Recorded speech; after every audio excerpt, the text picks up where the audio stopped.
নমস্কার বন্ধুরা, I am Ramen চ্যানেলে নতুন আরেকটি ভিডিওতে আপনাদেরকে স্বাগত জানাই। আপনারা জানেন কলকাতার মিন্টো পার্কের কাছে রয়েছে কলকাতা তথা ভারতবর্ষের সবথেকে পুরনো এবং প্রথম ইসকন মন্দির। আর আজ আমি সেই মন্দিরেই এসেছি। এই মন্দিরের সবকিছুই আপনাদেরকে ঘুরিয়ে দেখাবো এবং সবকিছু তথ্য আপনাদের সাথে শেয়ার করব। তাই ভিডিওটি একদম স্কিপ না করে শেষ পর্যন্ত দেখতে থাকুন। মন্দিরের প্রবেশদ্বারের বাম সাইডে রয়েছে জুতো রাখার কাউন্টার। মন্দিরটি যে দোতলায় অবস্থিত, তাই আমি প্রথমে মন্দিরের নিচের দিকে কি কি রয়েছে সেগুলো এক এক করে ঘুরে দেখাবো। নিচে রয়েছে এদের একটি আউটলেট। তো চলুন সেখানে কি কি রয়েছে আপনাদেরকে একবার দেখে নিয়ে আসি। আপনারা এখানে এসে এই আউটলেট থেকে আপনাদের পছন্দের সব জিনিস কিনতে পারবেন।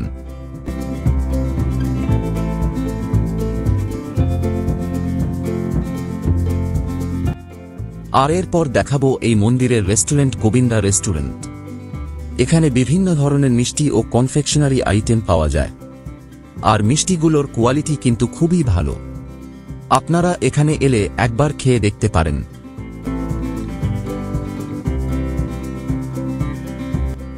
আর ভিতরের রয়েছে রেস্টুরেন্ট। এই রেস্টুরেন্টে কিন্তু সম্পূর্ণ নিরামিষ খাবার পাওয়া যায়।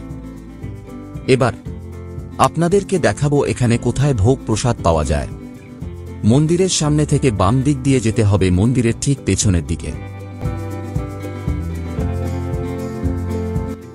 আরে এখানে আছে জলের কল আর পাশে রাখা আছে থালা। আপনার এখানে প্রসাদ খেতে আসলে প্রথমে এখান থেকে থালা নিয়ে এখান থেকে ধুয়ে নিয়ে যেতে হবে এবং আপনারা চাইলে ডিসপোসিবল প্লেট পেয়ে যাবেন। আর এখানেই আছে ভোগ প্রসাদ খাওয়ার ব্যবস্থা। এখানে 3 বেলা ভোগের ব্যবস্থা আছে। সকালে জল খাবার দেওয়া হয় সকাল 8টা থেকে 9টা পর্যন্ত, আর কুপনের মূল্য 50 টাকা। দুপুরে ভোগ প্রসাদ পাবেন বেলা 1টা থেকে, কুপনের মূল্য 90 টাকা। এটা কখনো কখনো একটু বেশিও হতে পারে। রাতের ভোগ প্রসাদ পাবেন সন্ধ্যা 7টার সময়, যার মূল্য 60 টাকা। আর এই মন্দিরে আছে গেস্ট হাউস। এসি এবং নন এসি 2 রকমই রুম পেয়ে যাবেন।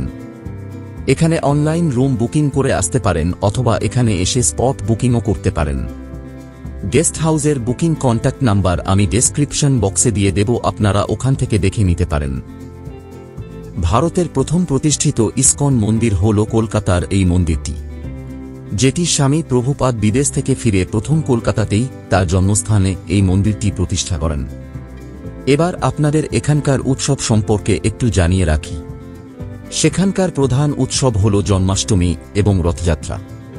এছাড়াও এখানে আরও অনেক অনুষ্ঠান হয়ে থাকে, যেগুলো আমরা মায়াপুর ইসকন মন্দিরে দেখতে পাই। সেগুলোর মধ্যে অন্যতম হল রাধাষ্টমী, রাম নবমী, চন্দন যাত্রা, ঝুলন যাত্রা, গীতা জয়ন্তী, এইরকম বেশ কিছু উৎসব। এখান থেকে আপনারা ডালা কিনতে পারেন, আর নির্দিষ্ট মূল্যের বিনিময়ে এই ডালা কিনে আপনারা এখানে পুজো দিতে পারেন। এবার বলে দিই আপনারা এখানে কিভাবে আসবেন। শিয়ালদা থেকে NRS হসপিটালের সামনে থেকে এখানে আসার অনেক বাস পেয়ে যাবেন। তারপর মিন্টো পার্কে নেমে বিড়লা গার্লস স্কুলের পাশেই অবস্থিত এই মন্দিরটি। এছাড়া মেট্রো দিয়ে আসতে হলে রবীন্দ্র সদন নেমে সেখান থেকে 10 মিনিট হাঁটা পথে এখানে আসতে পারবেন। এখানে ঠাকুরের ভোগ আরতি হয় সকাল 7টায়, দুপুর 12টায় এবং সন্ধ্যা 6টায়। এখানকার প্রধান বিগ্রহ হল রাধা কৃষ্ণ এবং জগন্নাথ দেব। আর বিক্রয়ের ঠিক উল্টো দিকে স্থাপিত আছে ইসকনের প্রতিষ্ঠাতা শ্রীলা প্রভুপাদের মূর্তি।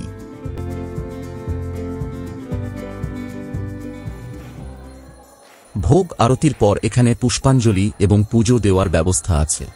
এখন সন্ধ্যা সময় আরতি হওয়ার পর খুব সুন্দর হরিনাম সংকীর্তন হচ্ছে। আপনারা দেখতে থাকুন, খুব ভালো লাগবে।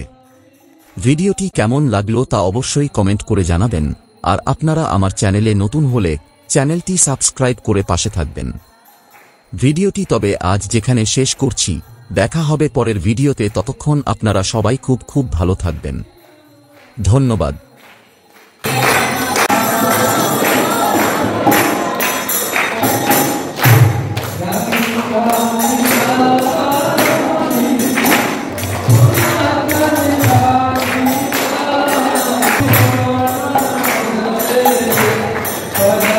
Thank you.